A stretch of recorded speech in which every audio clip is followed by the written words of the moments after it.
Welcome to another edition of the Sports War. And we are back. We got the full crew in the house. That is what it's all about. The Yankees, out of any team in the league, are the best equipped to handle a blow like this. I think there is a higher power at play here. He's due law of averages. That dude is the ultimate scrub. It's trash. Yeah. Every person you have in there is fucking trash. Next game, you're going to see a big performance. You can see it in the end of the game, and I'm just totally stoked and excited for this. And we are back. Welcome to another edition of the Sports Port here on a Tuesday. That's right. Barnes and Tony once again, and I know what y'all are thinking. It's St. Patrick's Day, but no. That's not the most important thing about today.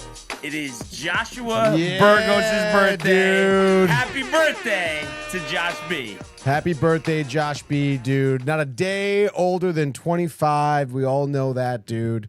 I hope he has a great day, obviously, man. Hope, corporate America isn't too tough on him today. Maybe we can get out a little early. A couple drinks, claws, dude. the foam ball in the dude. yard. Exactly, dude. Gonna get some good weather this afternoon. So yeah, exactly. Let's go, dude. So that's why, if anybody was wondering, I didn't get like all doused up like Tony, because it's just Josh B's birthday. It's not St. Patrick's Day. I'm sorry. Well, Gotta have priorities. Yeah, I guess so. Where's your Josh B hoodie, dude? Come on. The one that it took like 10 months to give him back, the Downtime one. Just gave it back two times ago. So there we go. There we go. Dude. So yeah, crazy. We were just talking about it off air, how 8 days till the Yankee opener in San Francisco, 9 till the Citi Field opener for the Mets. So weather looking good, which is great, obviously. And yeah, we're just jacked up, and obviously big game with the WBC tonight. Venezuela moving on last night, the come from behind victory again. Yes. As they advance to their first WBC final. So we'll talk about that, in a second. And then we also have the start of March Madness today as well, with a couple first 4 games. So, a lot to go over. But I do see a couple comments here to get started. Yeah, dude, we got a few here. Obviously, Josh B. early, often excited. He says, yo, what up, fam? What up, glad Josh to B? hear from you, Josh B. He says, thanks, boys, and thanks again, he says. Yeah, dude, let us know your plans for your birthday, for sure, dude. Chief in here with the 9 off the top. He also wishes a happy birthday to Josh B. And then we have Donna Lee just clocking in here. Says, good morning to all. Good morning, Donna. And I would imagine some type of dinner. I don't know if it's out or if it's at home, if there's empanadas. But, for Josh B? I would think with, Ariela in the crew, right? Yes, dude. I would think go out to dinner, right? Give Josh B the night off. If we're about cooking or cleaning. But they're like Josh just loves to cook. cook. I mean, it's crazy, dude. I wouldn't be surprised if he's cooking. I swear to God, he just just loves it. Could be cooking right now, dude. Oh my God, I don't know. I don't get it.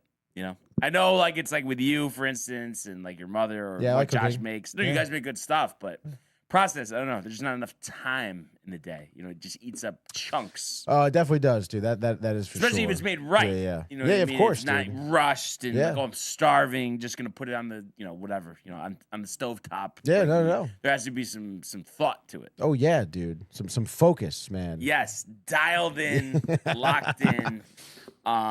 So yeah, it's just a great time, and it just feels like too, the better weather, is around the corner. I think we're pretty close to having consistent high 50s, low 60s. Yeah, it seems like it, dude. dude. The next 2 weeks, right? Yeah, probably. I know tonight is gonna get pretty cold. Yeah, Down to 30. yeah, but I'm sure you'll be a little hammered, so you don't need to know what the temperature is.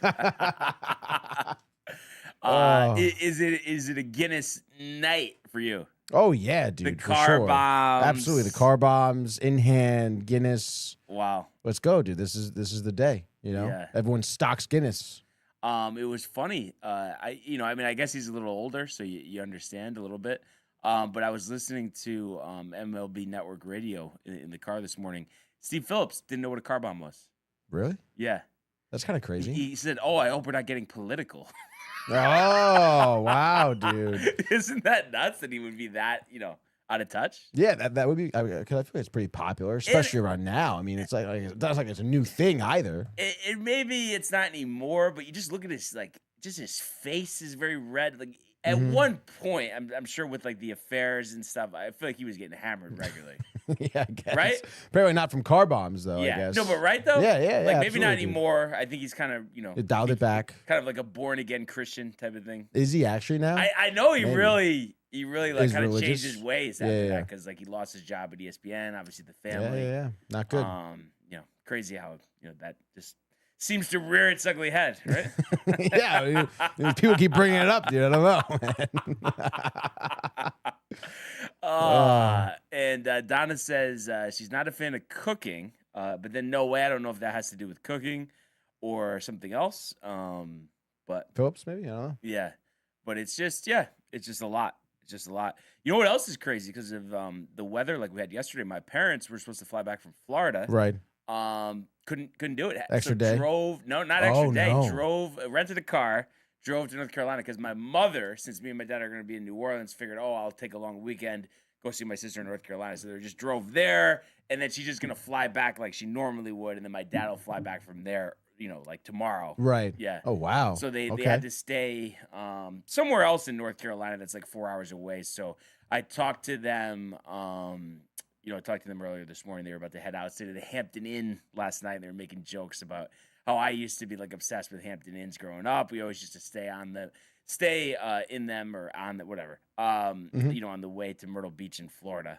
So they were having the complimentary continental breakfast. Oh, nice, dude. There you go. Muffins. Muffins. Some and, fruit.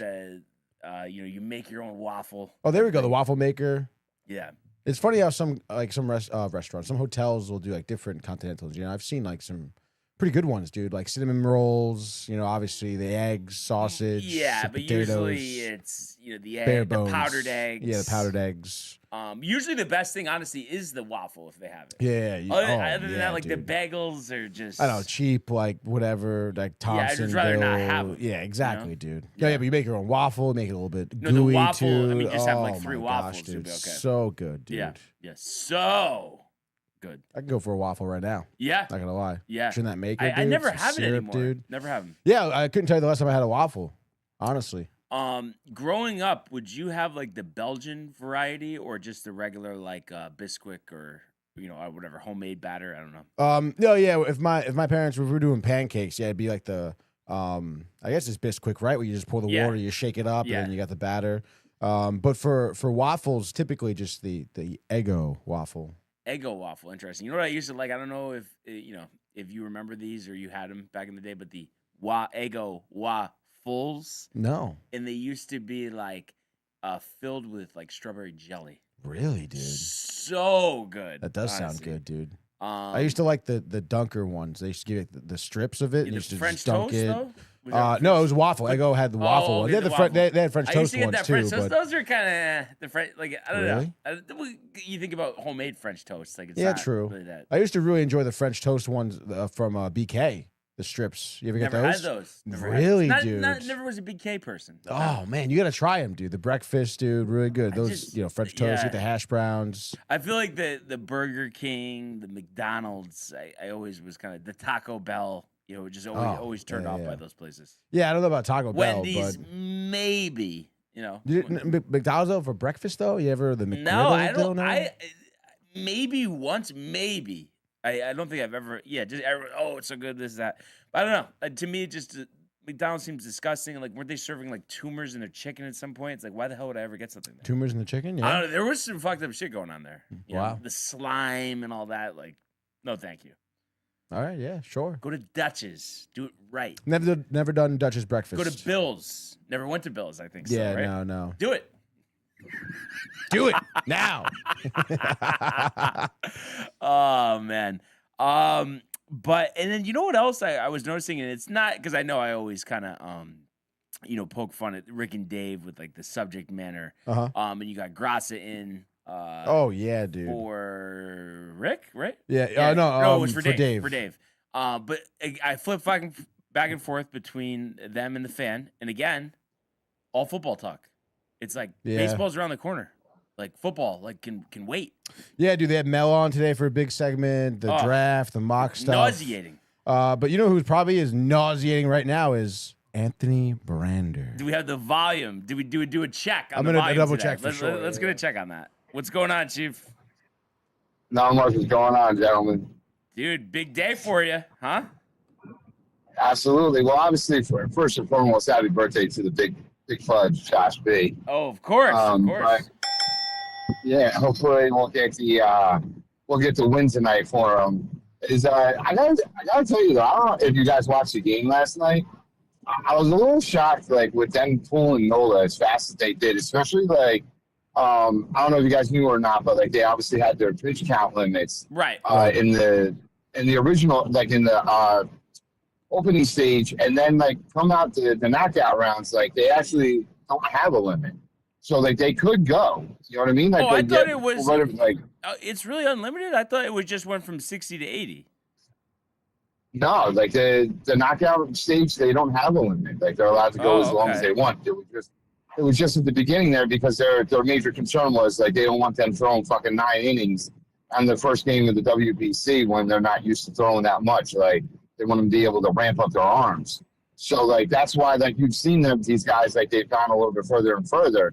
But like they have the ability, like they don't have a pitch count limit, so like they could go. Oh, it's like 95 pitches. But I mean, obviously, normally you wouldn't pitch more than 100 in a regular game anyway. So yeah, so I mean, like again, is like I said, there's no real pitch count limit. You know what I mean? Yeah. And fucking that's why like I just look at it, just like why are you pulling Aaron Nola for fucking Michael Lorenz? Like, what world is Michael Lorenz a better fucking pitcher than Aaron Nola? I don't think Aaron Nola, when he's on the fucking injured list, is like, you know what I'm saying, that Lorenz is better than that. Like, I just didn't understand that move.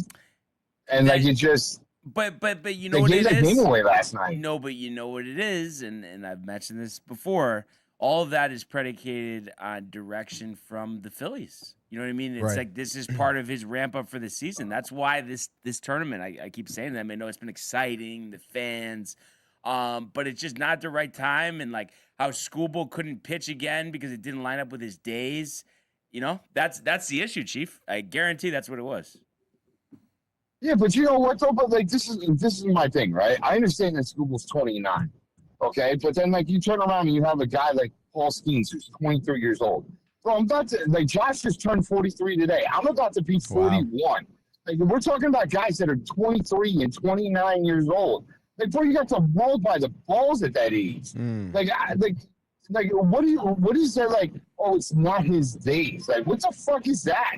Like when you were a kid, like you know what I mean? Like you used to pitch every fucking day. Yeah, but dude, these pitchers, especially the new wave, you know, they're all routine oriented, and these teams, I mean, they hold their bait and breath when these guys are pitching as it is, so they're just not gonna deviate from the routine, and like it's a question tonight if Mason Miller is available. Steve Phillips was also talking about that this morning.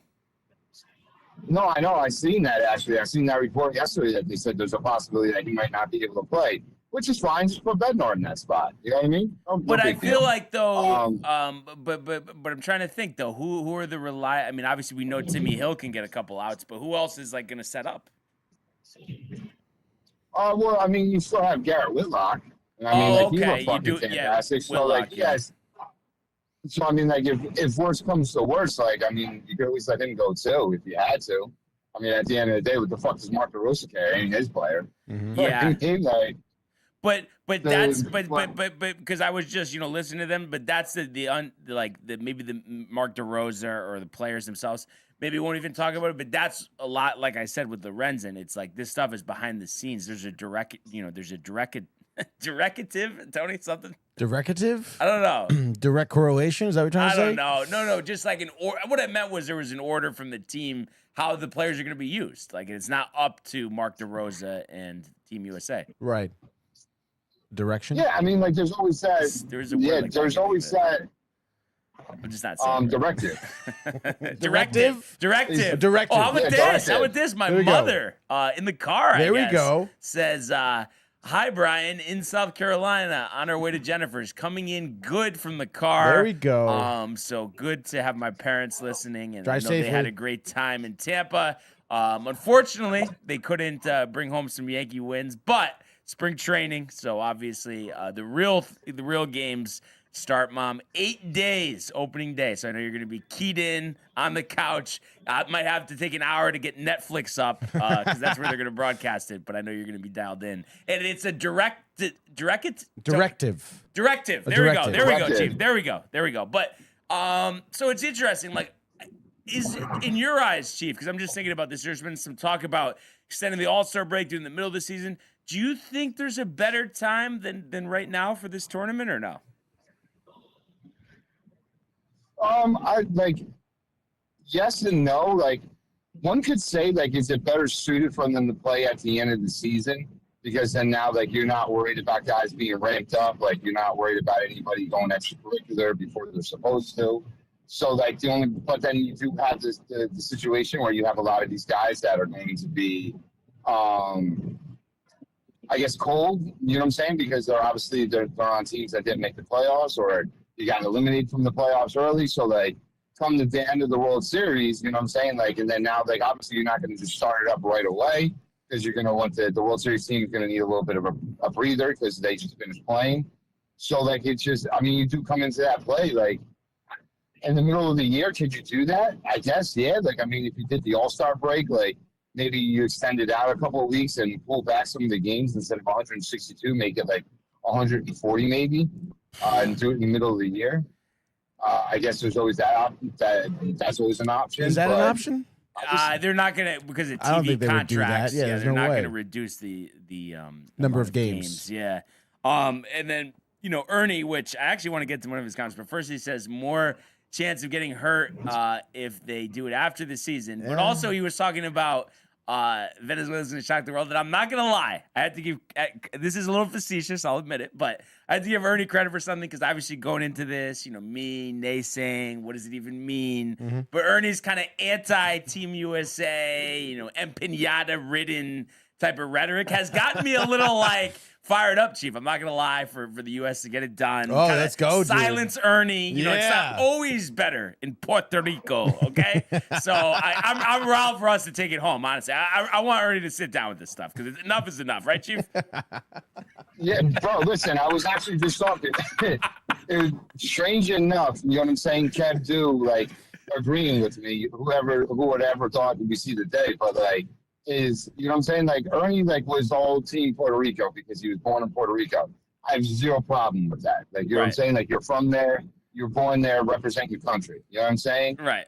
But the moment that they got eliminated, it should be, you should be reverted to Team USA because, you know what I'm saying? Call me, crazy, but pretty sure Puerto Rico is the territory of the United States of America. Yeah, it is. So, but isn't that secondary? No. Secondarily, doesn't that make you an American? You know what I'm saying? Shouldn't that be your number one priority after that? Was your average American? I think that would be true. But I think he just has this narrative that he's just, dying to just have be true, that, they do it better there and American players can have fun. And it's just wow. we went over this yesterday. It's you're going to have reaction, emotion, based on the games. In the first couple of games of this tournament for the U.S., they didn't provide those, but we've seen the games get tighter, the competition get greater, and you're going to have emotion. That's what it is. You don't need to do a salsa dance out in the field, but you're going to be riled if you make a good play. I mean, that's just how it works. See, that's the thing, though, is when did it become the narrative that you have to be out there, you know what I'm saying, doing salsa dancing and pointing to the sky and have the jackets and the shopping carts and all this shit?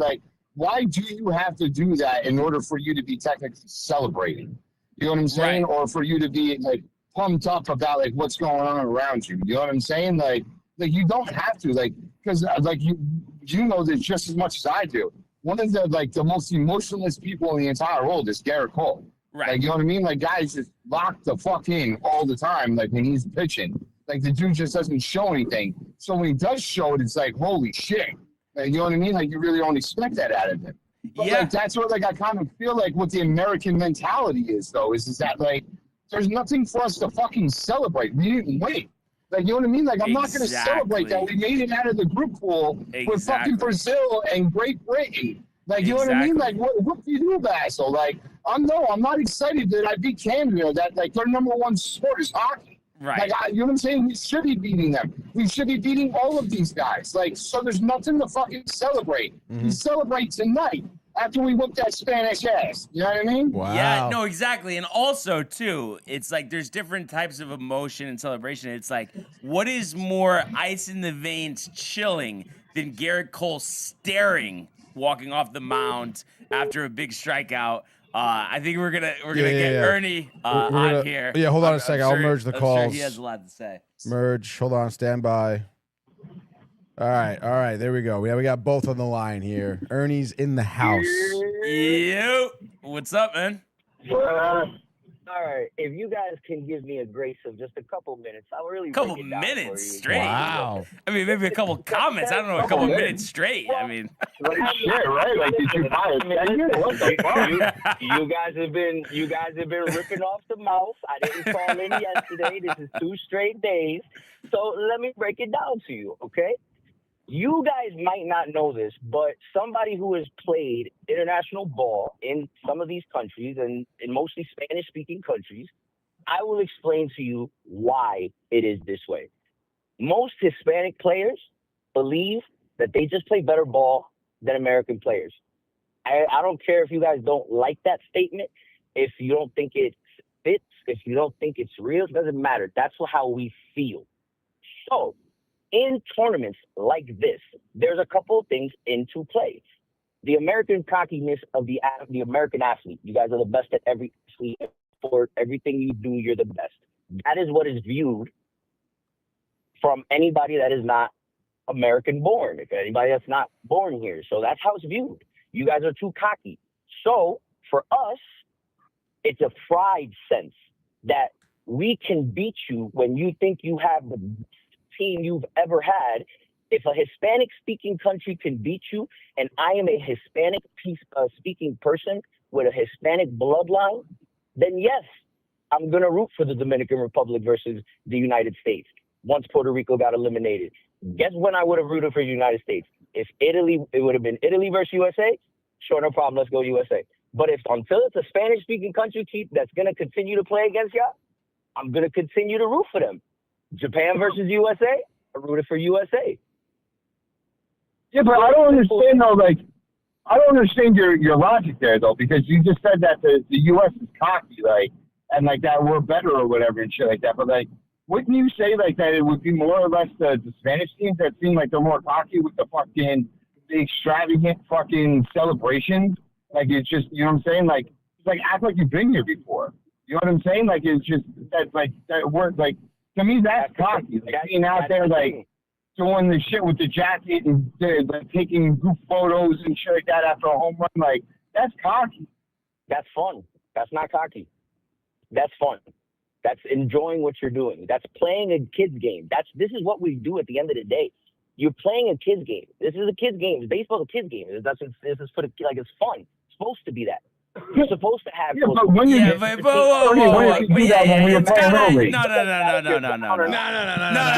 I have to channel my inner Kev do here. Ernie, it's got to work both ways. You can't say, "Oh no, it's just having fun," and then it's not showboating for you. But then if we're confident, then it's showboating for us. No, that's not how it works. And I think it's just because you're riled up, your heritage, that's fine. But it doesn't mean that we don't do it great either. And I think that's something that you struggled to see. For me, it's just a different style of play. We play different. We play the game different. It's very clear. It's very apparent. We play the game different than American ball players. And how we feel, this is why I say, like, it's not, you don't have to understand it. For us, most people who grew up playing in a Spanish-speaking country, we look at American ball players and it's just like, nah, we don't respect it. That's just how we feel, though. Like, that's cocky and that's arrogant, so I don't know. I don't know what you want us to say. Yeah, if you can't complain on it, you can't complain on it on our end and then do it yourself, Ernie. That's ridiculous, dude. But and you said that we're cocky, but then, like, you literally just said the other day on court, like, you just said that, like, that baseball isn't America's number one sport. Like that it's Spanish. Like that it's Spanish people that like they're the best at baseball. Like so like that's you being cocky then, no? Like you're saying that you guys are better than us. So like wouldn't it make sense? Like if that's what the mentality is of the Spanish nations, like that they're better than we are. So like shouldn't we keep our mouth fucking shut until we turn around and until we actually win? Like shouldn't it be that then? Like shouldn't we not be celebrating? Like if that's what you guys think? What we think is we're just gonna support our culture and against what we believe. You don't have to understand it nor believe it. This is how it's always been, and this is how it's gonna be. Yeah, no, but that didn't just answer my question though, sir. So what was exactly your question? My question was is that like you're sitting there saying about like that we don't showboat, like you know what I'm saying, like that we're cocky and like we don't say anything, like we just sit there and we don't show any emotion. We say you don't have fun. We don't believe. Yeah, like we don't have any emotion or not like that. Yeah, like that we show no emotion or whatever, right? Like we treat it like a job. And this is my thing, right? Like you said that Spanish people are better at playing baseball than Americans are. And if that's what the known, like, I know, but if that's what the known narrative is across the world, that it's the Spanish sport, right?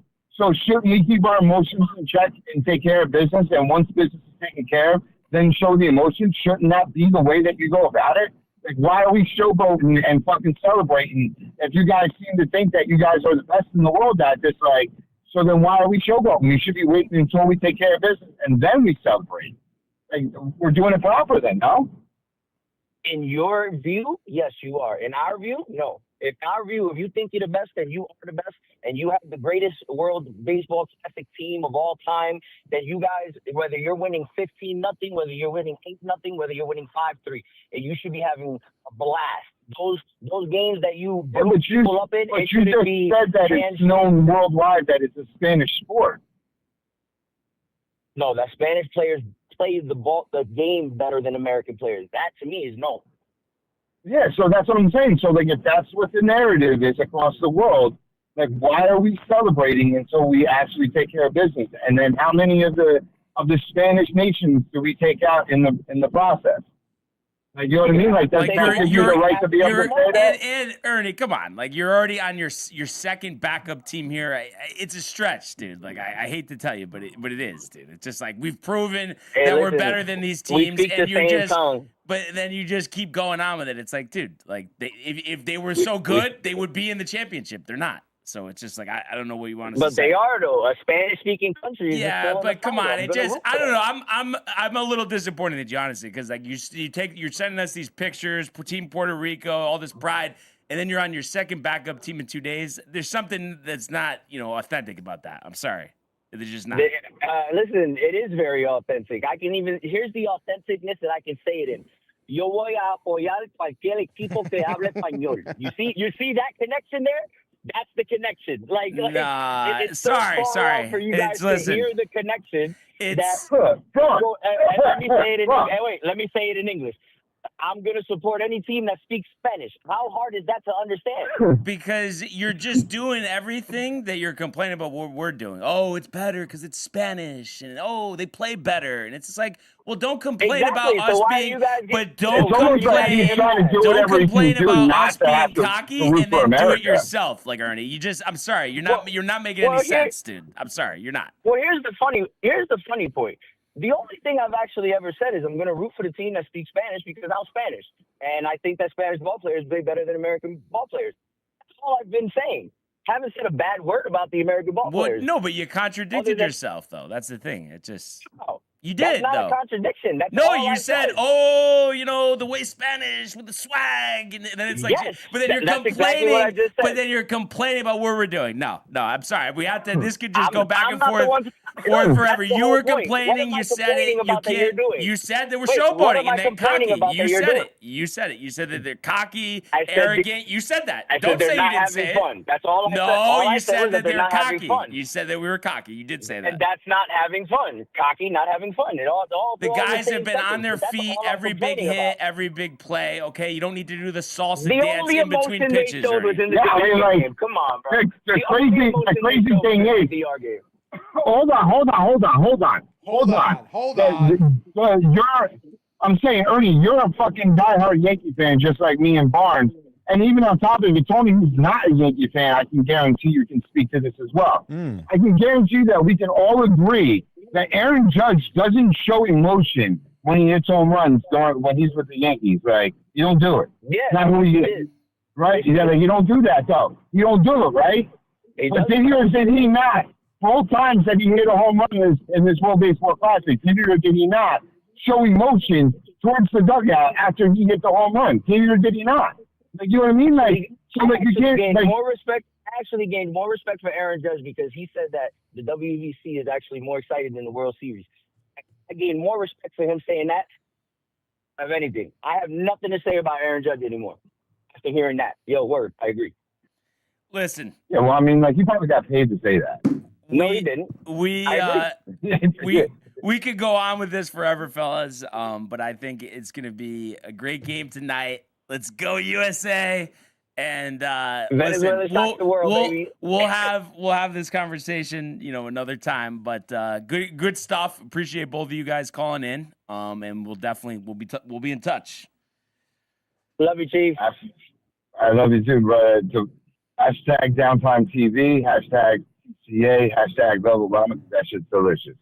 Let's go. Let's Peace out, go, guys. Enjoy the game. And like I said.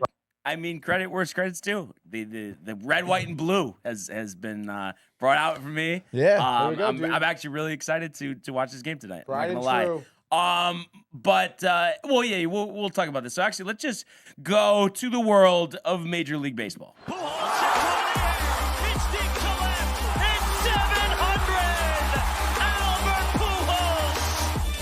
What a play! Stop it! Yep. And Alonso cracks one of the Mets win the ball game! Out of sight! And it works at 100 miles an hour. 14 strikeout. Drove deep to left field. There it goes! See ya!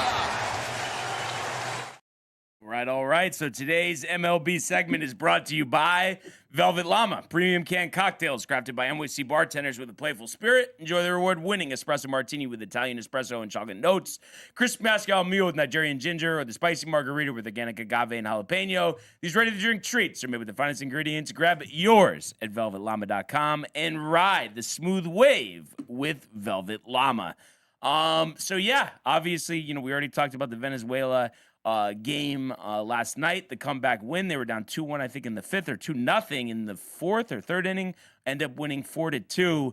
And I feel like I keep saying this, Tony, but who's really impressed me in this tournament? I know he only went 1 for 4 last night, but I guess overall in the WBC he's hitting 348 is Luis Arraez. Yeah, dude. Jacked up. How he has more multi-home run games in the WBC than he does in his entire career. Really? Yeah. How many does he have? I think 2, and he has 1 in his entire career. Oh, and they hit him third. They hit him third, crazy. and obviously he's like a leadoff guy. Yeah. And I forgot who I was saying this to. Maybe it was Josh, or Chief. But like I was saying, now that he's on San Francisco, 1-year deal. We know how hard the NL West is. It would be interesting to see if they fall out of it, if he's someone maybe the Yankees would be interested in at the trade deadline. Why not? I know in the past they haven't, but jeez, I just love that security, and I feel like you would probably love it for the Mets too. Absolutely. Just like you figure out where he'll play, we'll figure it out. But just the fact that like you have that guy in the lineup, you need a hit. He might even be on the bench. You bring him in, you're so confident he could get a hit. Yeah, I wouldn't mind that at all, Brian. And honestly, the scenario in which that it seems very plausible, like you were saying. I mean, obviously the West super hard. I mean, odds are them being in contention is, I feel like, kind of low in general, Yeah. No, absolutely. So, just have been impressed by him. And then they were also commenting about how Ronald Acuna, he was really darting around the bases. Steve Phillips was talking about that he's probably fully recovered. So that's obviously good news for Braves fan. And there's a bunch of comments. I think we maybe even need to scroll up a little bit. But what a lot. We had let's see, we had Kev Dude checking in earlier. He says, "Let's go, dude," and he says 41 Chief is a better shortstop than Volpe, LMAO, and he says, "Let's go Mets as well." And then let's see, we had the Josh B's, we got the Ernie in there. And then let's see. Oh, Tommy in the house. Tommy! LOL. Ernie hijacking the podcast. Always appreciate Tommy commenting in here. The Matthew Gabriel also with the let's go. And then it looks like Donna says got to go safe and happy. Erin go brah to all, she says. What's that mean? What does it mean? I don't know. What does it even mean? Something with the Irish? No, yeah, it has to do with St. Yeah. Patrick's Day. Gaelic, if you will, I guess you could say. I'll have to look that up. But then also, let's see. Wow, Kev Du actually says Barnes has a point, by the way, which is pretty crazy. Your mother says don't forget to get your corned beef today. Yes. Is that on the menu today for you? It's not planned. We'll see what happens, but maybe a Reuben. But I was disappointed, Mom. The other day, I was telling Tony, I'm trying to think if I said this on air or not, about the corned beef. Did I think we were talking about it on air, I think, right? Okay, yeah. But, Mom, crazy. Like, didn't expect this. I get it. I look at the sandwich. Coleslaw on the sandwich cooked into a Reuben. Like, I can't think of anything grosser. Whoever had that idea, that is the worst idea I've ever heard of. It should just be corned beef, sauerkraut, Thousand Island dressing. Toast that rye bread, Tony, and then we're home, sweet home. And then Matthew Gabriel says, WBC is sick. Didn't think I'd be into it, but it is awesome. And then he says, Barnes got porked with the Reuben. Matt was over for that. But, like, are you kidding? Like, that is a fireable offense, I feel like, right? Porked. Right? No, yeah, it is. That's absolutely ridiculous, dude. Just thinking about coleslaw cooked, doesn't that make you, like, want to, like, vomit almost? Yeah, dude, I can't. So it was, like, pressed on with oh, my God. Why would you ever do that? No, thank you. My mom says she never did that. LOL. And then Ernie says gross. And then Matt also says Lucky's is out. That's it. I was telling him, I've had it. I guess if you want to get a burger, it's good. But there's this new place. The heck is it called? I don't know if it might be called Smash Burger. I don't know. It's open in Sanford. I think I might have mentioned it, but just it's supposed to be like in and out. So gotta try that. But I don't know. I don't really get burgers that much. How often would you say you're having a burger? Not the chopped meat. But a true burger. An actual burger, like especially when I'm out at a restaurant, I would say. Or just in general, like whether you make it at home. I guess I don't make it as often at home, but if I'm out, I would say close to like 65% of the time, like it's a burger, Yeah. Like especially if we're going to like, Little Goose or, even at the fucking Horseshoe, Yeah. Get a hamburger, dude. I don't know what it was. I had to say though, like I love like the grilled burgers. I think those are great, but out, I don't really like get them that much. I don't know what it is. Maybe like when I was younger, I used to get Dutch's a lot, like those burgers. But I just feel like there's nothing better than a homemade grilled burger.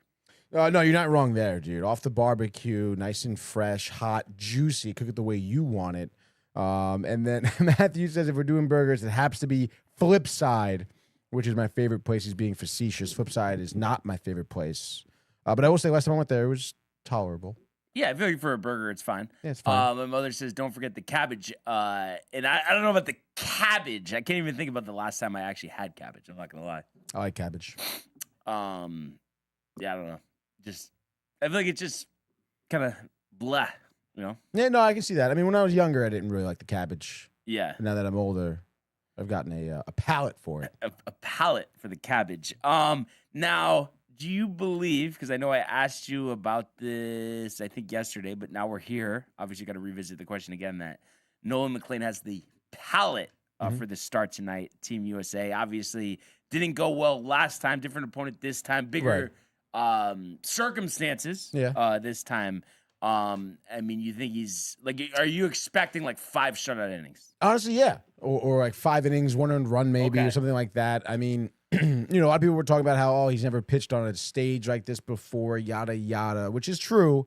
But I don't know, man. I mean, I not for nothing coming up last season with the Mets, the pressure was on him, especially after he put together like 2 good starts. It's like people were expecting, 6 innings, no earned runs, 7 innings, 1 earned run out of him. And I mean, he was answering the bell every time. So, I mean, I don't know. I feel like, his last outing wasn't good, but that was, it was his first one, I feel like, given that he has a little bit more, experience in the bag, definitely, I'm sure a bit more in shape for the season and stuff like that. I mean, yeah, I think that he's gonna have a great outing. And I mean, the stuff is there. You know, he still has, you know, that slider with the snap, you know, right as it's reaching over the plate. I mean, and obviously the fastball is there as long as the location is gonna be there. I think he is the type of guy who can come in dialed in and obviously wants to be competitive. So yeah, I'm looking for a real big start out of him. Yeah, I mean, you would think, right? It has to be the biggest start of his career. Yeah, no, it definitely is. Kind of nuts. Someone his age getting this opportunity. Yeah. So obviously, we are hoping that he relishes it. That's for sure. And Eduardo Rodriguez is on the other side for Venezuela. I'm trying to think if he's in Arizona. I know he was in Boston originally. Then he went to Detroit. I hate how they don't let you click on it. Oh, they don't even let you click on it, dude. Yeah, they always do that for international stuff. Oh, by the way, my mom texted me saying that we are making their drive so much more fun. Oh, that's great. Happy to hear that. Love to hear it, right? Yeah, I do love to hear that. It's what we do. It's what we want to do. It's what we strive for. By the Arizona. way, Rodriguez is confirmed Diamondbacks. And also has wait, is this the right thing? Okay, yeah, last year 5 ERA. So last 2 years. But you know, 2023 Detroit was good 3.30. But 29 starts, 5.02 ERA last year. So, well, was he? I'm assuming an injury, right? 10 starts. Oh, that was 24. 2024. Yeah, last year. Do you know what that injury was? He had like blood clot or something. Yeah, it was something like that. Like a shoulder. For some reason, that kind of rings a bell. And cornbread or corned beef? I would say cornbread, but you know, that's me. Oh, interesting. And then he doesn't want Nolan to He have a doesn't really seem kerfuffle. like he has a lot of confidence in Nolan over here. I don't know if it's a What the hell, bad thing. man? I mean, listen. It definitely is. He was a great pitcher last year. He just obviously wasn't great. Like, you know, but it's like, can you go by one star? And like I keep saying, you know, it's a different team. So you would think somebody with his stuff, he'd be able to navigate. You know? Yeah. And I don't know. We'll see. Obviously, he hasn't pitched yet. But my prediction is Tim Hill is going to get a big couple outs in this game. Okay, I like that. Right? Yeah. Maybe against a Rise. Yeah, honestly. right? It would have to be. Yeah. So 8 o'clock on Fox. Now I know you got some, you know, St. Patrick's Day shenanigans, but you think you'll be watching the game? Yeah, depending on wherever I am, I'm gonna try and watch the game. Like Yes. If I'm home, I'll put it on. Yeah. If I'm at the bar, which could be the Horseshoe or the Castle, wherever. I mean, I'm gonna definitely like. But the ask plan is on. to be dialed. Coherency in question, but the plan is to be dialed, right? Yes. For now. Does it add juice that McLean's pitching? Of course it does. Okay. I want to see him do really well. So, Yeah. Yes. So yeah, 8 o'clock on Fox. Hell yeah. And you know what? Just because I feel like I'm in the spirit. yeah? You know, and like I said, Chief's probably smiling somewhere because he knows I was very anti WBC. Let's just strike up the music, do a 1-game 2026 WBC championship game frenzy. And let's start with you, Tony. How about that? So Lone Depot Park, 8 o'clock, FOX, Joe Davis, John Smoltz, Eduardo Rodriguez, Nolan McLean, Ernie with his Venezuela hat on. What do we got here?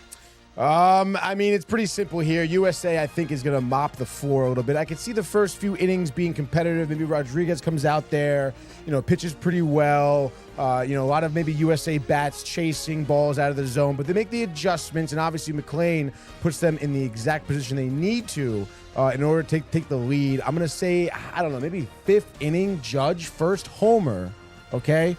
It's a 2-run blast, puts the USA up 2-0. They never look back. Maybe, you know, Venezuela's, you know, 5th, 6th inning, they get a solo shot, something like that. Keep it competitive, but pull away spot. I'm going to say Judge's second comes in the 8th. It's a 3-run homer. USA goes on to win. I'm going to say 6-1. So whatever the under-over is, I don't see anything here.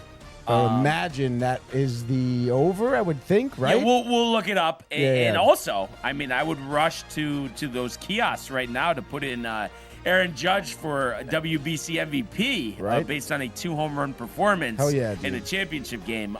So honestly, I think what's going to happen here, I think, you know, Venezuela will claw back, but I think to start a big first inning out of, you know, Team USA here, I think Eduardo Rodriguez a little nervous. And I think Judge will hit a home run in the first inning. He's been batting 3rd, right? I believe so. Yes. So I'm going to say first two get on, 3-run homer, bada bing, bada boom.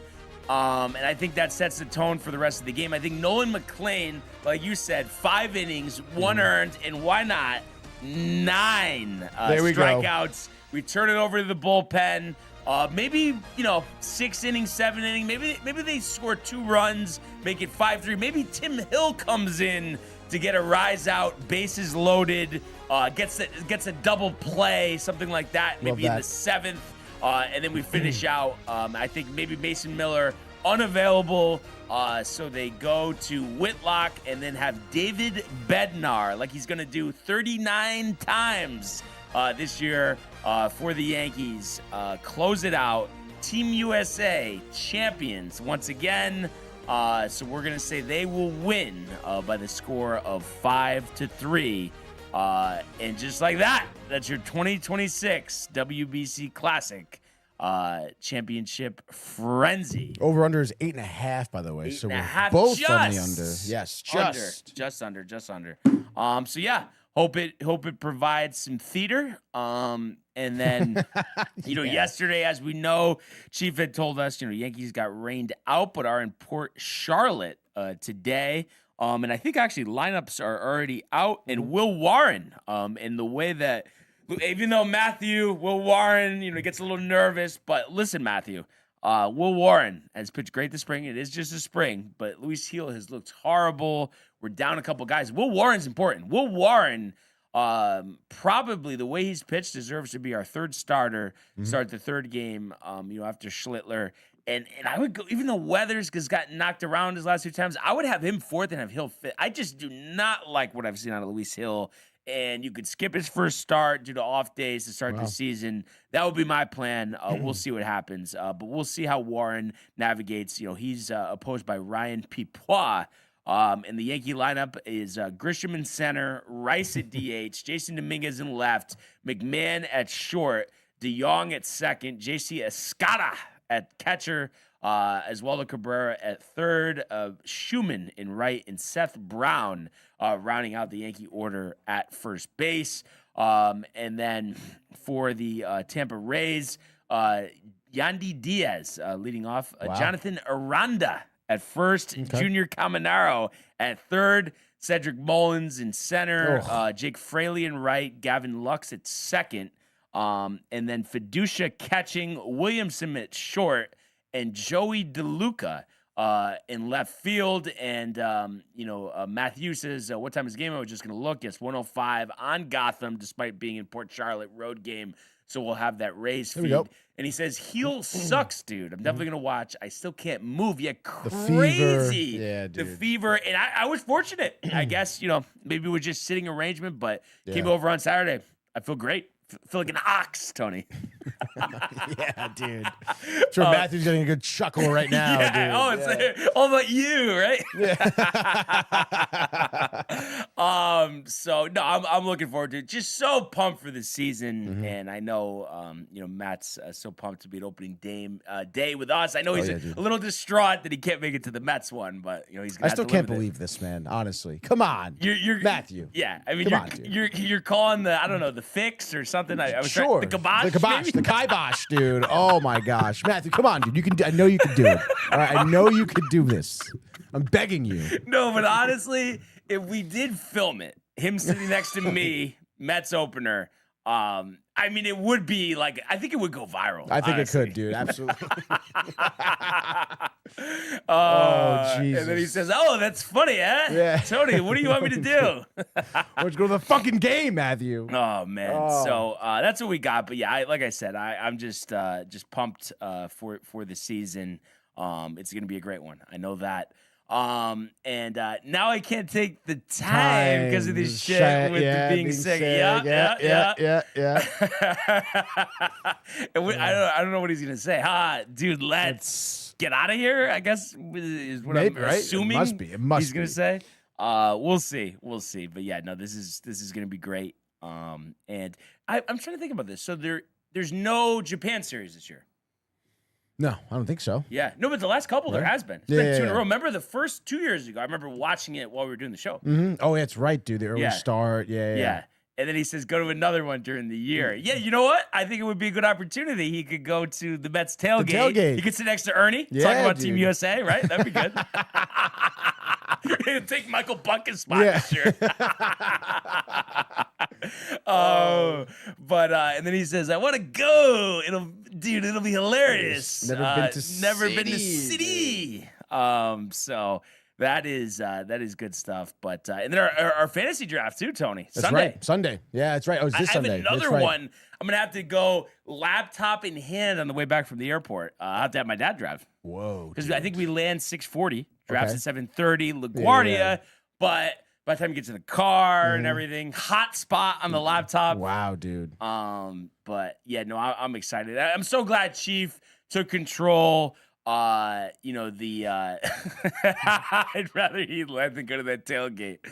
Oh man. Well, I guess that's right. I mean, maybe you could go with Tony to a Mets game because my quota is 2. I'll tell you that much. Unless Subway Series. Yes.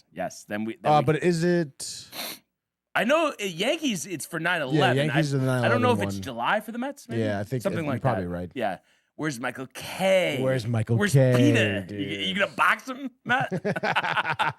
But yeah, I'm pumped that we did the minute time limit. Hopefully it doesn't linger too long. Yeah, good stuff. Fantasy just adds a whole nother element. Did the Mets play yesterday? Oh, they did, dude. They got shellacked. What was the final score? Maybe like 7-2 or something like that. Not great, dude. David Peterson, 12-6. There it was. David Peterson on the bump, dude. Just like first inning, just didn't have any location, 2 walks, and then just became kind of hittable, for the rest of the game sort of deal. So, again, not great. He's had 2 starts now, which has not been great this spring training, which is kind of tough. 4 innings, 4 earned runs, 2 walks, 5 hits. 5.63 ERA this spring training, so not ideal right now for a guy who was, the best pitcher, honestly, in the rotation for a while with the Mets last season. Breaking news. Per Talking Yanks, Garrett Cole is listed as tomorrow's starter against the Red Sox. It'll be Cole's first start since undergoing Tommy John surgery last March. I saw him make his only appearance of the spring last year, early March, and then I imagine it was like a week or 2 later, he had that bracing surgery, Tommy John. So well ahead of schedule, because they're talking maybe June for Garrett Cole, but you would think if Garrett Cole's pitching in a game, Tony, tomorrow, that he should be able to get back by the end of May. You would think if the timeline continues. Right. No, yeah, absolutely, dude. So you must be pretty pumped then, huh? I mean, that's awesome. That's fucking sick. That is, Garrett Cole's our guy. And Garrett Cole is one of those guys. And listen, I mean, to an extent, they all appreciate it. But you know how, there's some guys like Judge, and even Paul Goldschmidt, I'll have to say, even though, I wish he was on the coaching staff. But Garrett Cole's one of them as well, and Stanton, that really just understand what it is to be a Yankee, to appreciate it, to appreciate the tradition, and just want to win more than anything. So Garrett Cole is one of the heartbeats of the team, and especially Tony, that we consider that, when he does make his regular season debut, it'll be his first, non-spring training start since that game, infamous Game 5 in the World Series. So I just feel like Cole redemption. Josh was a little nervous fantasy taking him in our league, but I will not be shy. Because I think, right or no? I mean, I just feel like he is just going to be an absolute lunatic. Like, he's missed pitching so bad. Yeah. And he's like, here's probably some stuff. Oh, it's going to be the same, this and that. And he just wants to show, I'm still a Cy Young Award winner. Yeah, absolutely. Absolutely, dude. I have no doubt he's going to have a huge season. Yeah, an absolute assassin out on the mound. And then he says, okay, that works. Go to opening day. 1, and then we'll go to another, and it'll be 2. But I know you're talking about the lead, but because it's Josh B and the fellas, I will be going to the tailgate, Matthew. It is what it is. And then my mom says, "Good to hear, big plus, huge." And he says, "Wow." And then my mother says, "Hopefully not too early." And yes, no, the way that all these teams handle pitchers coming back from injuries, it's only when they are ready. So. And I think honestly too, because tell me if I'm wrong too with this, Tony. I feel like when I was growing up, I feel like Tommy John was just like a a calendar year. All of a sudden, it's like this 16 to 18 month thing. I mean, it's been over a year since he had the surgery. Like, I don't know. Why should he have to miss 2 months? I guess it's because they're extra cautious, but I just feel like, right? I mean, don't you kind of remember that? Yeah, no, I guess I kind of do. I guess it has been a while. I guess I haven't really realized how long he has been out because of it. But yeah, I don't know. I don't know if there were setbacks. I wasn't really dialed into his injury necessarily. But also, I mean, we've seen the Yankees medical staff make some mistakes in the past. Yeah, that's more with those guys playing that were injured, not somebody coming back. Usually, I don't remember a time really where they came back too early. I can't think. I can't think of that either. Usually on the conservative side. So yeah, we'll see what happens. And I know you were in the middle of talking Mets shellacked yesterday. Peterson's not good. On the diamond again today. Who do they play today? Miami. Alcantara is pitching for Miami. Sean Manaea pitching for the Mets. Here you go. I guess so. I mean, Manaea really hasn't shown anything good this spring training. So it's kind of like with Dave, what it is, like, dude. You hate Manaea. I mean, at this point, it's getting to that. Again, if we come to his first start, maybe a second time around the rotation, and he's still throwing meatballs, I mean, it's like, hey, get this guy out of here. You know? But again, the offense yesterday was good, so I expect that again today. I think Benj 2 hits yesterday with 2 walks. Yes. Alvarez was 1 for 3 with an RBI. So the offense has been great, dude. Obviously, again, I keep saying pitching staff going to be a big question, and it continues to prove that way this spring training. So, hopefully Manaea can get something good together against Miami. And I don't know. I mean, I'm kind of curious to see what Alcantara looks like as well, to be honest. Yeah, and I did just look at it. He's going to be going against pretty much the Mets, top lineup other than Soto. Mm-hmm. You got Lindor leading off, Simeon second base, Bichette starting at third, Polanco at first. Polanco's been having a pretty solid spring training with the bat, couple homers, looking pretty good. Yeah, there we go. You got Robert over there in center. We'll have to see that. Beatty and right. There we go, dude. Terrence is catching, Tauchman DH, who continues to rake. Dude, I'm telling you, Matthew knows from, I think it was 2019. It's crazy that it was that long ago. But Mike Tauchman, who was then traded for one of our favorites, Wandy Peralta, who is a guy I wouldn't mind getting back from the Padres if they wanted to trade him. But he's just like a solid player that doesn't get talked about. Yeah, dude, and it seems like he's got a good like dugout clubhouse mentality. Head on his shoulders. Yeah, exactly. We'll have to see that, dude. Yeah. So then you got Taylor rounding out the lineup there in left. So again, I mean, the bats you would imagine should continue to do well. It does come down to that pitching, so we'll see what happens today. Is this gonna be on the SNY app? It doesn't. I feel like they kind of cheat on the road games. They kind of do, dude. Miami. Yeah. They don't want to pay those rights fees. Yeah, they don't, dude. It's terrible. Really, it is a shame, dude. Because who suffers? The fans. Stream East, though. Oh yeah, most definitely. Yeah. I'm telling you, you have to show me, or maybe just send me a link. I cannot get Stream East up. That's what we got going on. I had to end up getting Fubo, which actually reminds me I had to cancel my free trial because I go to watch the Yankee game, the split squad game on Sunday, and then it gets rained out after I watch it for 5 minutes. So, bang, dude. Stream East link. Bang, dude. We go. There we go, dude. Already 9 hours from now, USA versus Venezuela. So, but you can get it. Does it show the Mets or no? I don't see the Mets. All right, take it easy here. You gotta go down a little bit. There's let's see, MLB, Reds Guardians. Is it not being broadcasted at all then? But I thought, is it just on Marlins radio? It may be. Yeah, it must just be radio. I think then. No, maybe it's the Angels. I think the Angels aren't broadcasting any of their spring training games. That's pathetic, dude. Yeah, talk about cheap. But on par with the organization. Right, Artie Moreno. How are you? Cheap. So yeah, I mean that's really it. But good baseball discussion. Let's keep it moving and go to the world of the National Hockey League. Speed, here he comes. McDavid shoots, top shelf, he scores! Captain with the overtime winner. That's the middle, great hit, Cameron. That's a world-class hit right here. Tomsky stepping, rink Washington made the full split save. Are you kidding me? Turn, side of the net, between the legs, and they score! Filthy! David Pasternak, the silver trophy to the Golden Knights. All right. So I guess you could say, Tony, yesterday, the Rangers getting back to being the Rangers, losing 4-1. Panarin in his return a point, right? That's right. Had the assist. Did you see the tribute video? I did see the tribute video. I saw it on their social Or media. no? Yeah, I guess a little bit. Definitely sad. Yeah. What are you gonna do? Yeah. Tough. It is very just tough, think back dude. to scores, right? I know, dude. Overtime. Who would have the thought that playoff was series against Carolina? That was the top. Oh my goodness! I know the leg kick, the bread man. Yeah. It is a shame, a little bit of an end of an error there, but he had some good words. I think post game, about the Rangers, the fan base, the organization. He enjoyed his time there, sort of deal. So. One thing though that I was thinking about, because Tommy commented before, and we'll have to get him to call in again soon. Breaking news.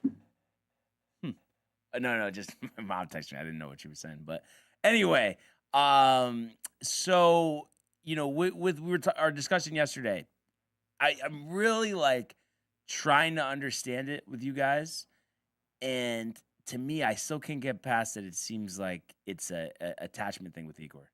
You know what I mean? I'm trying to see the other side with it. I'm just thinking about all the help that this organization needs. I just still can't justify his salary given the rigorous salary cap in the NHL and how much help the team needs.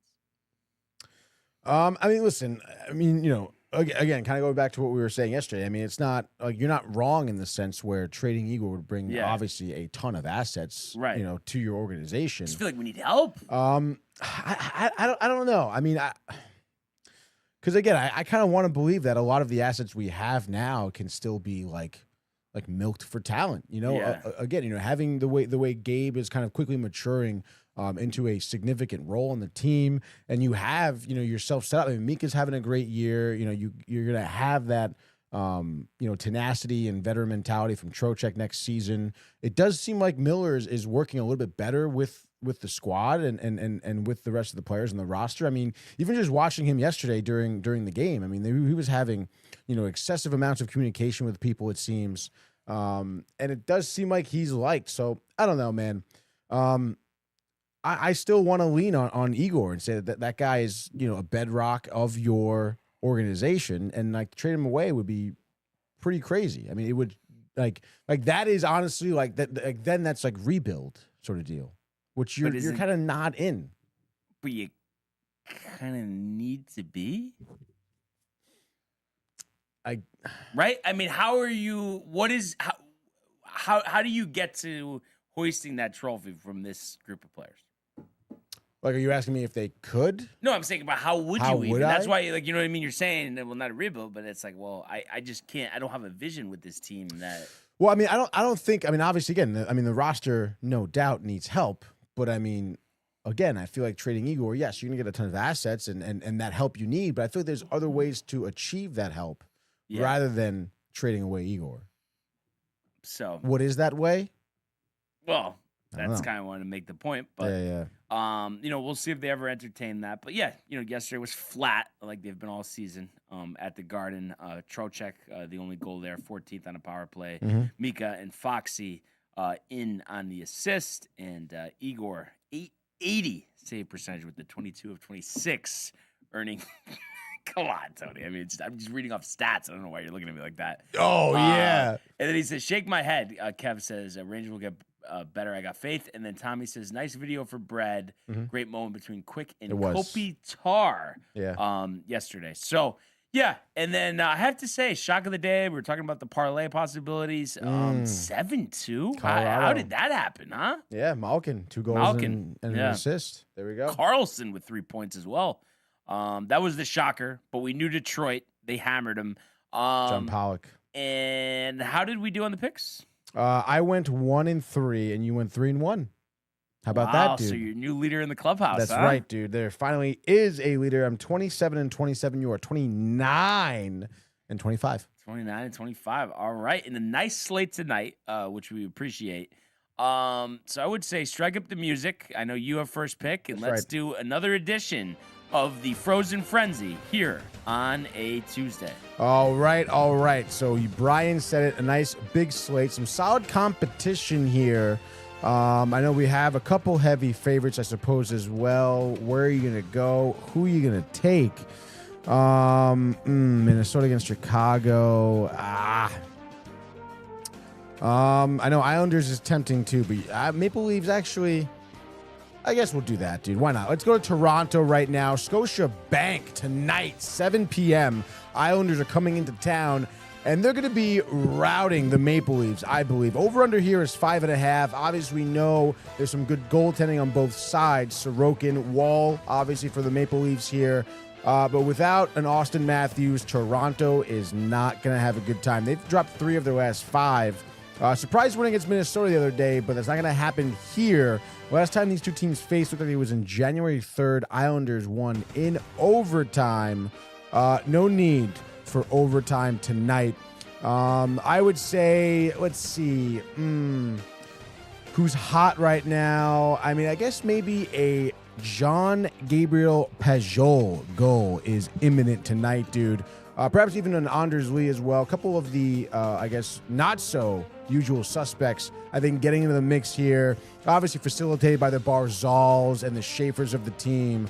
But nonetheless, I would say final score here, Islanders 5, Maple Leafs 2. Give me the Islanders in the over for game 1. All right. I'm going to go to Chicago. This is a TNT game, 7:30. Biz and the boys with the pre and post. Love that. But yeah, give me Minnesota. I mean, losers of 3 straight. You mentioned that loss to Toronto, loss to the Rangers, loss to the Flyers. They've lost 4 out of 5. They're gonna put their head on straight tonight. This is gonna be a shellacking. I'm gonna say it matches our game from last night, and that they win 7-2. And I think you're gonna see Eriksson Ek on the score sheet as well as Kaprizov. Brock Faber with 3 points. I think it's just gonna be goals galore in Chicago. Give me Minnesota and the over. Minnesota and the over. All right, next game. Let's go to Vancouver. This could be a tricky one here. 10 p.m. Canucks hosting the Panthers. Panthers coming in here at -148. Over-under is the 5.5 here, which is pretty crazy because the last time these two teams faced, the final score was 8-5. Florida Panthers kind of busting at the seams here. 33-30-3 season, 15-16 on the road. They have a lot of injuries here. We know Reinhart, Barkov out, Marchand out. So kind of some tough pickings there. But you know what? So is Vancouver. I mean, they're 20-38-8, not off to a great year. So I think this is going to be a nice, tidy Sergei Bobrovsky shutout spot here. Give me the Panthers win this game. I'll say 3-0. Sergei, 4th shutout of the season. Panthers win this game. Give me Florida and the under, Brian. All right. I'm going to go to Columbus. You got Carolina taking on the Blue Jackets. Carolina, road favorites, -135. Total set at 6.5. Carolina has won 3 out of 5. The Blue Jackets have won 2 out of 5. And Carolina back on 12-9, won 4-1. I'm going to say they match that. Let's say 4-1 again. I would think Boosie, who's been playing so well this season with another vintage performance, I'm going to say 28 of 29. Sebastian Aho with 2 goals. Seth Jarvis with a goal as well. Carolina takes this easily, 4-1. Give me Carolina in the under. Carolina and the under. You at Chicago in the over? Come on, not Chicago. Come on, Minnesota. Dude. Minnesota with the over. All right, last game here. I guess we're going to go to Montreal because why not? Bruins on the back-to-back. You mentioned that tough overtime loss to the Devils last night. I was watching that game. One of the most electric overtimes I saw in a long time, actually.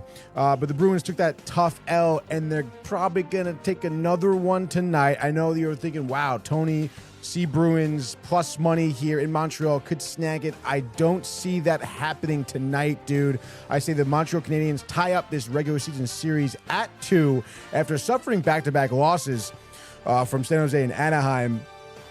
They bounce back. Cole Caulfield nets his 40th goal of the season. Put that down. Anytime goal scorer.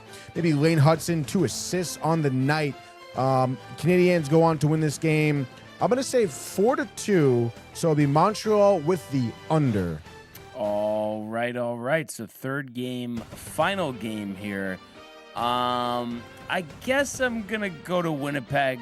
I know Nashville's been hanging in there, but I think I don't know. I just don't think they're any good.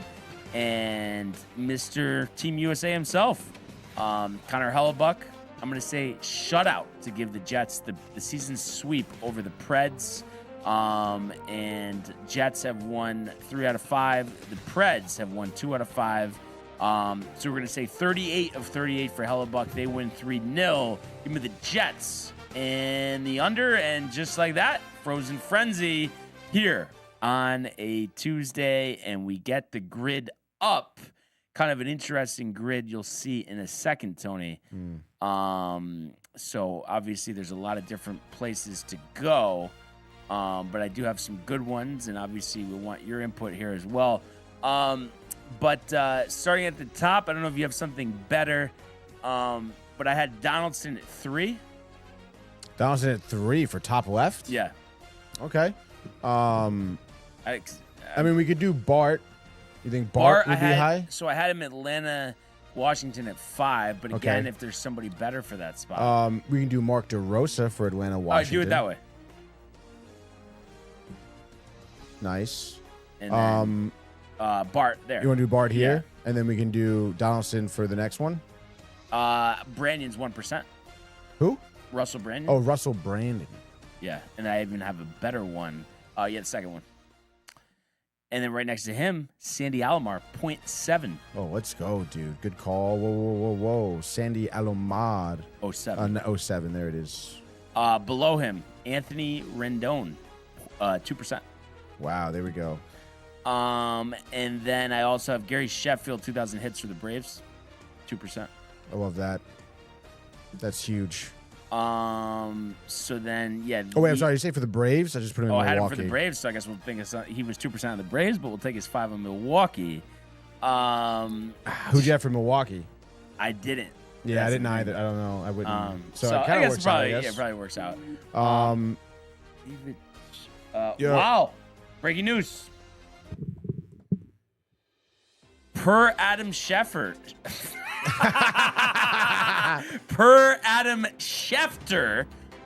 The Denver Broncos are trading for Dolphins wide receiver Jalen Waddle. It doesn't look like there's a compensation package out yet, but Denver looking to take that offense to the next level.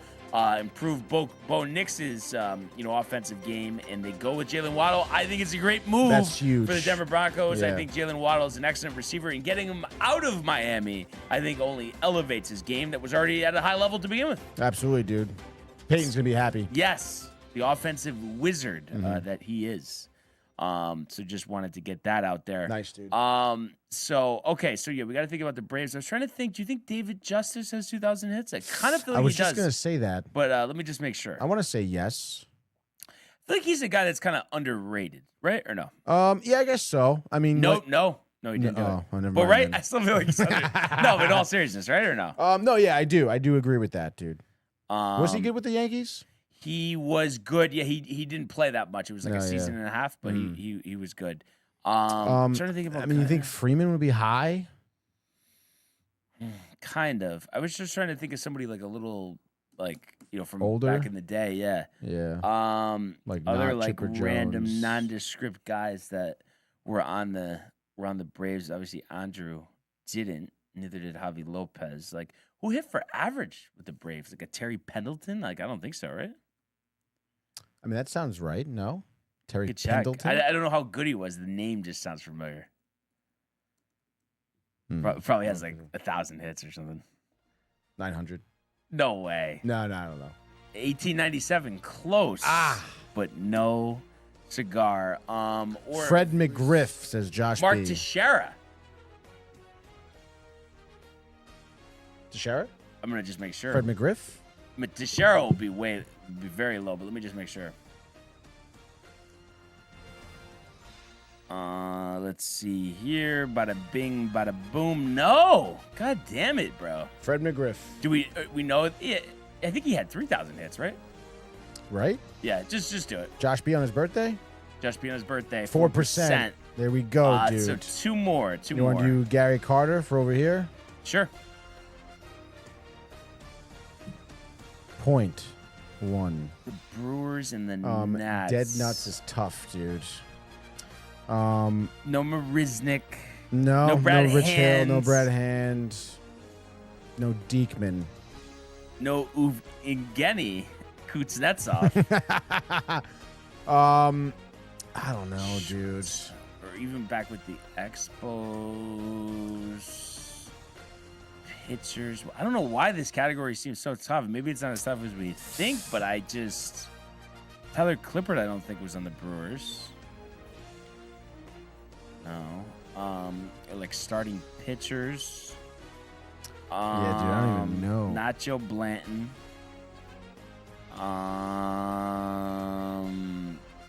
Not AJ Cole, I don't think.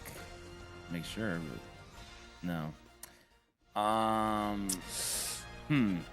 Or like who was like reliever like the not Madsen, no. Not Doolittle.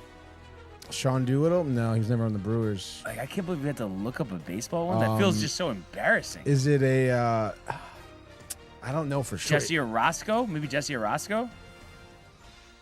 Let's see. No. I guess we have to look it up, I guess. I mean, in my head, I want to say Hunter Or K-Rod? Strickland. Josh B says Zach Duke. Zach Duke is a good one. I would just do that. All right, let's do that. I'm not sure on Strickland anyway.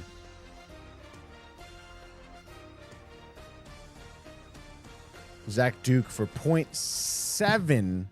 We got a 20. Nice. A right 20. For 20. Speaking of that, dude, we are on to the football. And I was on the football, and then all of a sudden it changed my screen. Giants, Browns. Odell, Giant Browns Beckham. is going to be Peyton Hillis.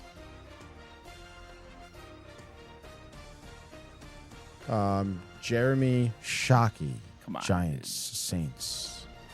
Let's see. And I'm thinking actually another one that could have been, and of course I knew that was going to happen.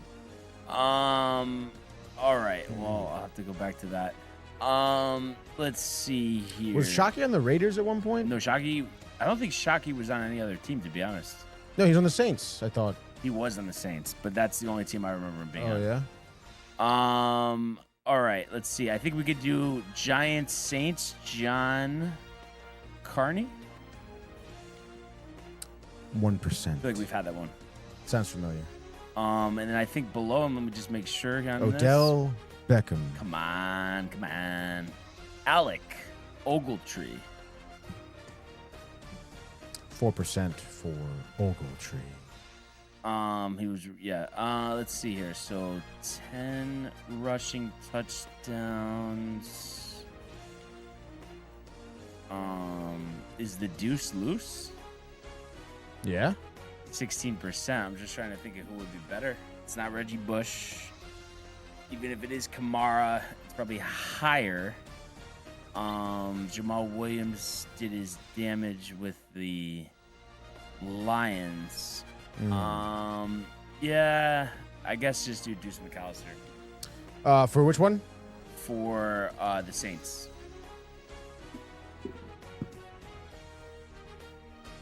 %16.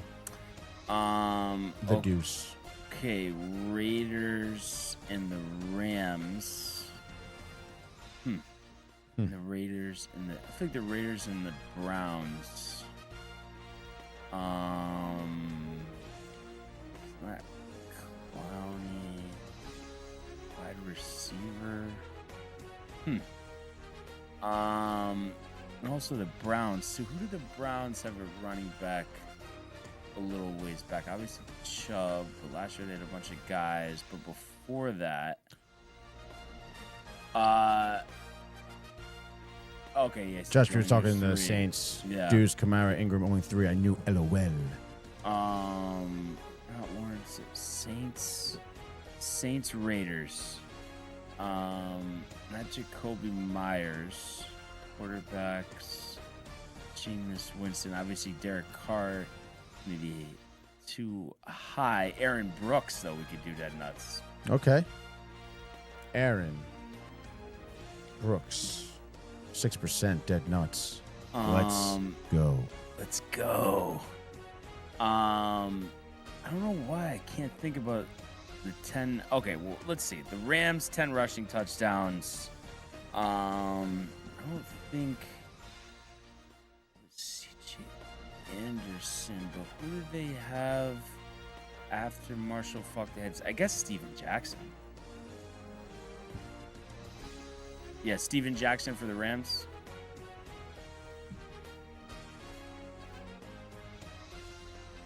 %8 for Jackson. Nice.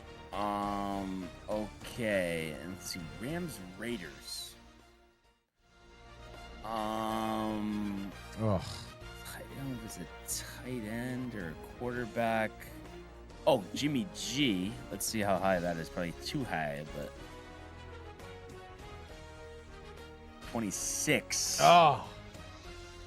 And then which one is this? Is this TJ Ward maybe? Probably not. No.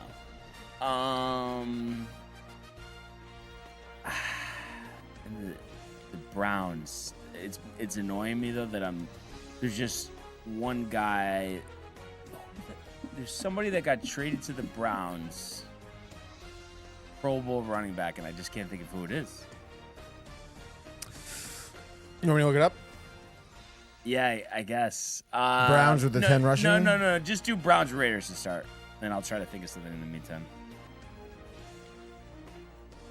Let's see. Yeah. Browns, Raiders. Security verification.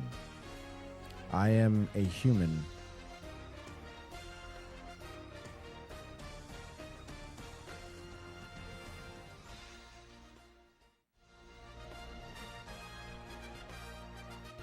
All right, this is a guy. I'm pretty sure we used him yesterday. He was drafted by the Buccaneers in 2006, 6th round quarterback out of Toledo. Oh, Gronkowski. Okay. Yeah. Bruce. 2%. Then I'll do Raiders Rams. Raiders Rams, yeah.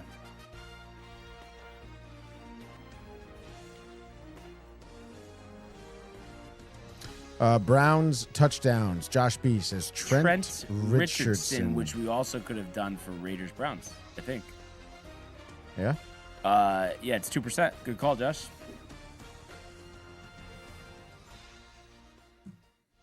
$2%. And then Raiders Rams. Raiders Rams here. Jimmy G you said was high.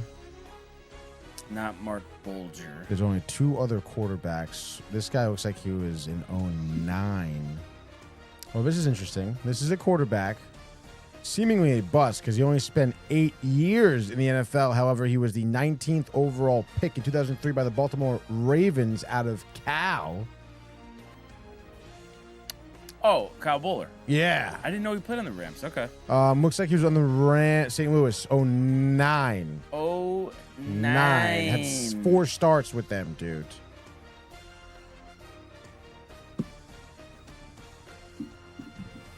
.5. Great. For a 45 as we go to the hardwood. Knicks in play. Josh B for his birthday. You're welcome. Let's see what we got. Okay, so first round draft pick. So for the Knicks, you could do Ronaldo Balkman. Ronaldo Balkman. 1% for Balkman. For the Utah Jazz, Grayson Allen.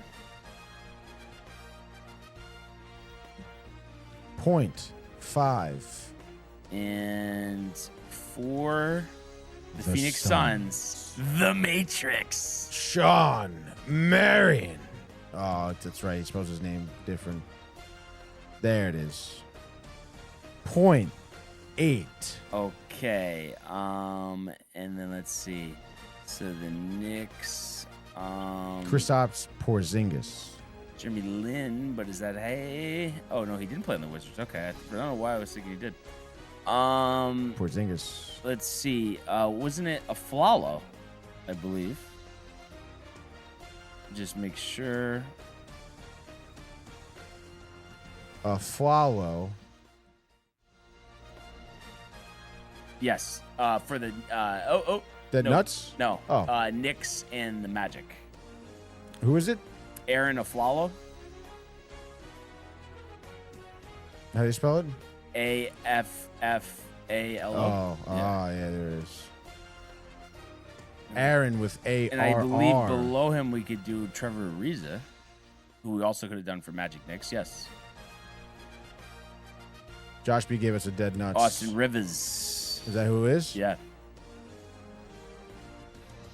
And then below him, 0.4. we could do Gortat. Marcin? Yes. 10%. Okay, so we got Magic, Jazz. Jazz Wizards. Magic, Jazz.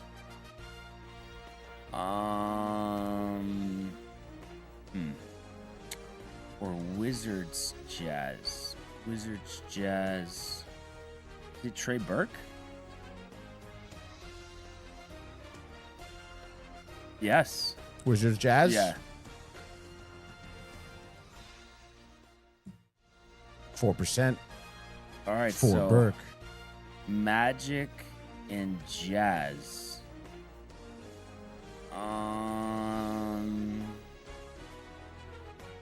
Jazz. J.J. Redick.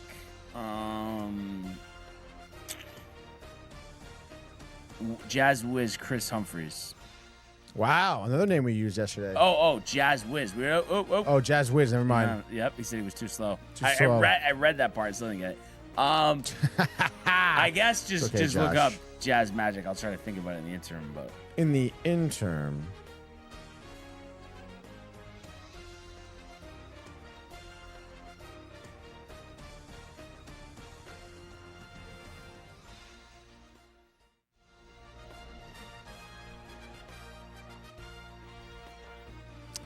All right. This is a guy we've used before. 6th overall pick, 2018, by the Magic. out of Texas. Augustin. No. Center. Oh, Bamba? Mobamba. You cool with that? Yeah. All right, let's do it. Oh, and we could have won Ingles too, I guess. That's what Josh said. But Mo Bamba's a good one. 5% for Mobamba for a 25, which is Josh's age. Come on. That All was a whatever. stretch. You know what, you guys? You know what? This guy. that NHL, guy. dude, don't worry about it. 100-point seasons is kind of crazy, dude. For Bruins, we could do Joe Thornton. Go ahead. We've done that. I mean, for the Penguins, dude, you have your Crosby, you have your Malkin, you have your Mario Lemieux. You have your Eric Carlson. No, but Jake Gensel probably. I don't know if Gensel had 100 Not points. with the assists. No, he didn't. You're right. Okay. I would imagine Jaromir Not a Jagr has Rust. as well. Jagr may be our best bet, dude. Let's see. 100 points are tough. I'm trying to think who else, like... let's 9. hang, no. So that's good. Yeah, let's just do that, dude. It's actually funny because they were talking about on the broadcast last night for the Rangers because they were comparing goals for the Kings franchise record. Kopitar obviously taking it for the points. Wayne Gretzky was someone they mentioned. Obviously 100-point season. And there was some other guy. Oh, yeah. Like a French guy. Definitely a Canadian. Pierre-Luc Dubois? No. Maybe it'll come to me. But for LA, I know Kopitar never had a 100-point season. They said that on the broadcast. Wow. Which is pretty wild. Because I don't know who else other than Wayne Gretzky really would have one.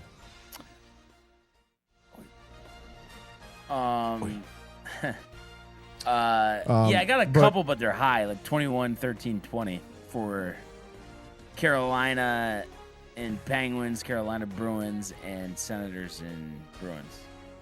Senators and Bruins. I mean, there's Olmark. Olmark was 20. Taylor Hall's 13. I Chara guess 13 probably is high. fine, right? For unless you have somebody for Bruins and Carolina. Bruins and Carolina. Yeah. Anton Hudobin. Go ahead. But we were just talking about those names were for Bruins Senators, right? No, it's for the three I had. Olmark is 20. Yeah, Olmark is the 20. And then Gensel's 21 above him. For Penguins, Hurricanes? Yeah, it's tough.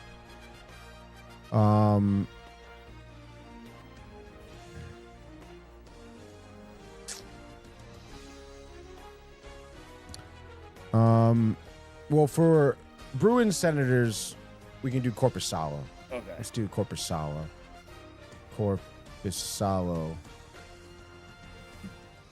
right, there we go. Dead Nuts is kind of tough. I'll have to think about that. The Carolina and Pittsburgh, but there's got to be a goalie, I think.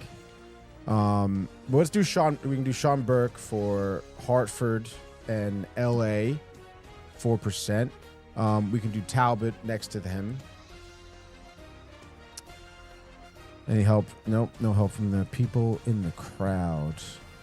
I looked up the 100 points. For the Kings? Yeah, there is a guy with a French name.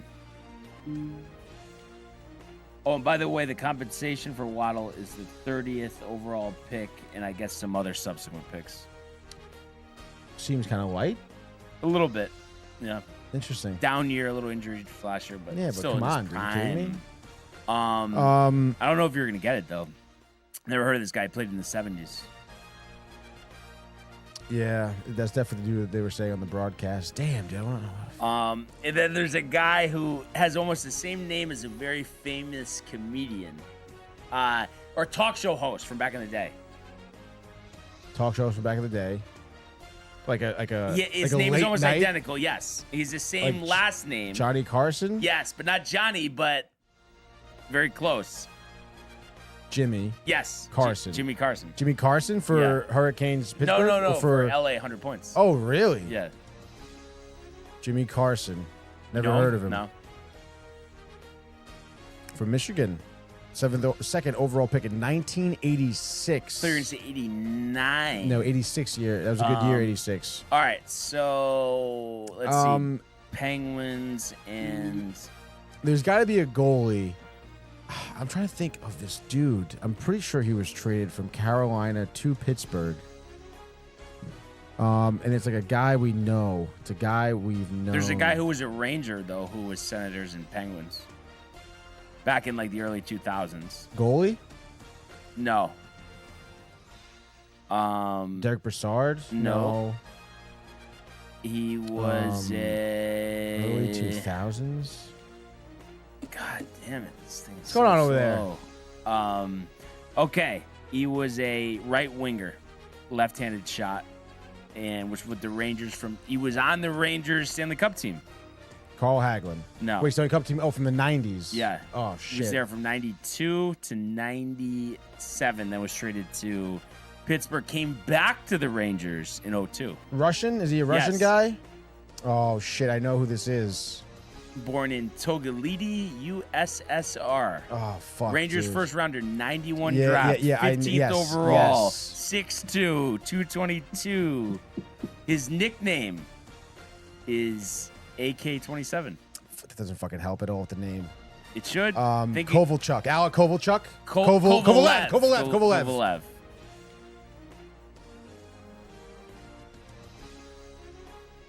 5%. And then, yeah, like we know Gensel, but I could look up if there's any. Yeah, let's do the lookup spot.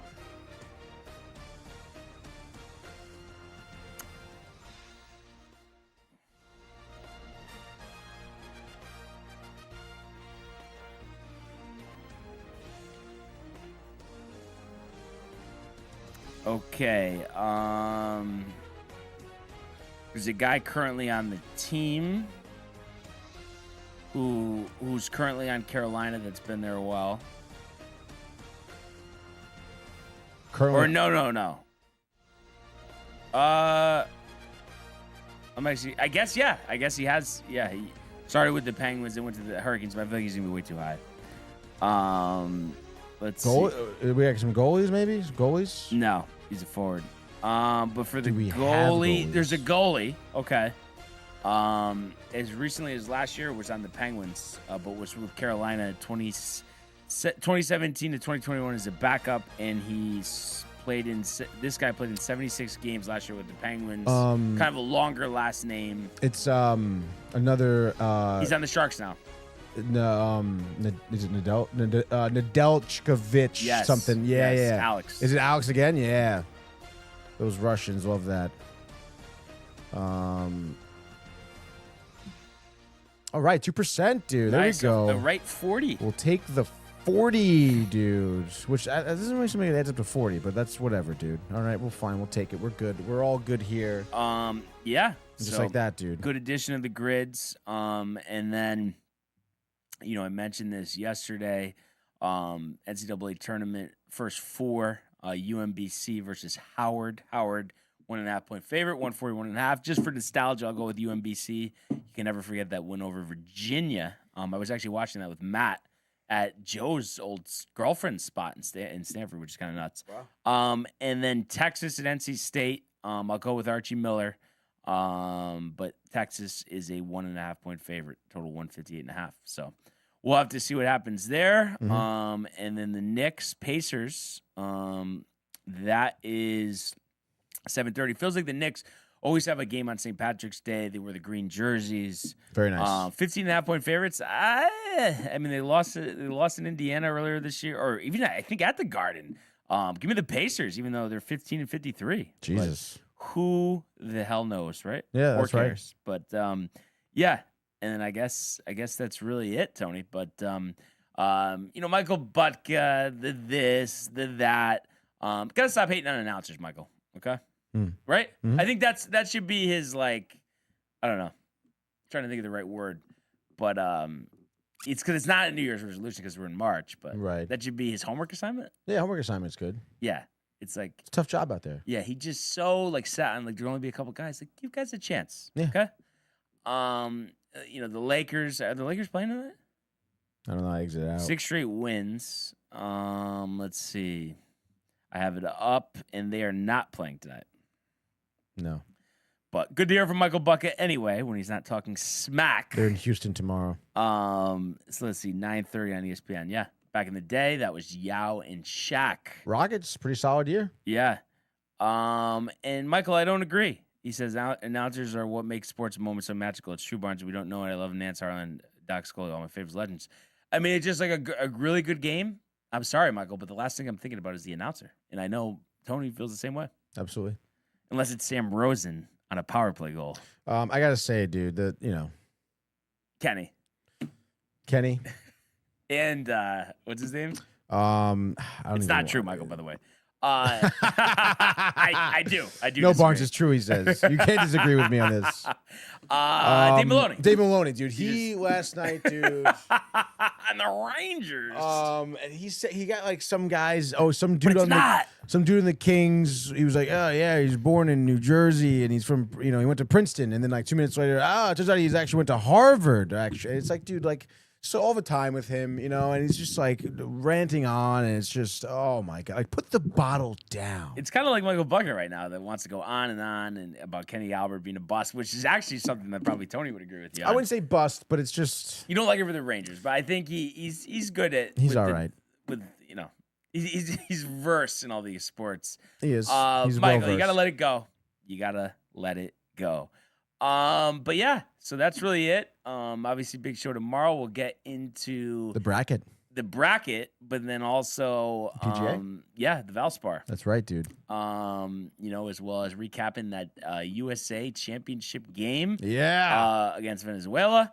So let's go. But yeah, definitely a great show today. Great calls, great comments. Really appreciate everybody who tuned in and continues to comment, like, and subscribe. All of the archives on the YouTube page. Tony Michael Renee and Jane Costa, the merch at DowntimeTV.com. Want everybody to enjoy the day, enjoy the games. Let's go Yankees. Let's go Mets. And we will see you mañana. Hey guys, Tony here from Downtime TV checking in. I want to thank all our fans out there who's been liking, subscribing, sharing our content. You guys are the best. You guys are our bloodline. You make us love what we do. Thanks again.